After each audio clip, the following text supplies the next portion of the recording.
वक्फ board के खिलाफ जो काले कानून लाए गए थे उसमें कुछ संशोधन किए गए हैं और उसमें सुप्रीम कोर्ट ने कुछ कानून पे रोक लगा दी है। जिसमें से तीन बहुत बड़े कानून थे, जिसमें एक कानून ये था कि जो वक्फ बोर्ड का फैसला है उसको कलेक्टर के द्वारा सॉल्व किया जाएगा, जो सुनवाई होगी कलेक्टर के द्वारा की जाएगी। लेकिन उसमें सुप्रीम कोर्ट ने उसमें रोक लगा दिया। और दूसरा कानून ये है कि जिसमें वक्फ बोर्ड में जो सदस्य होते हैं, जो सेंट्रल में सदस्य होते हैं, 22 सदस्य थे, उसमें संशोधन किया गया था कि उसमें कम से कम 2 गैर मुस्लिम लोगों को जोड़ा जाए। लेकिन सुप्रीम कोर्ट में उसमें जो सेंट्रल में गैर मुस्लिम सदस्य होंगे उसमें 4 होंगे, और राज्य में जो वक्फ बोर्ड में सदस्य 11 होते हैं उसमें ज़्यादा से ज़्यादा 3 सदस्य गैर मुस्लिम सदस्य जोड़े जाएंगे।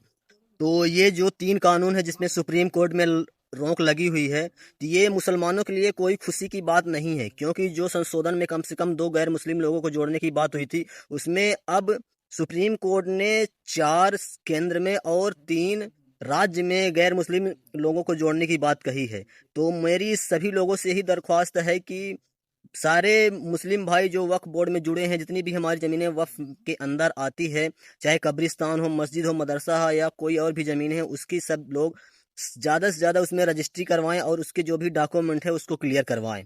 तो सुप्रीम कोर्ट के जो तीनों फैसले आए हैं उसमें तीनों पे जो रोक लगाई हुई है, उसमें कुछ 10 महत्वपूर्ण और बातें हैं जो सुप्रीम कोर्ट ने आदेश दिए हैं, जो गाइडलाइन तैयार करके उसमें दिया गया है। तो ध्यान से देख सकते हैं।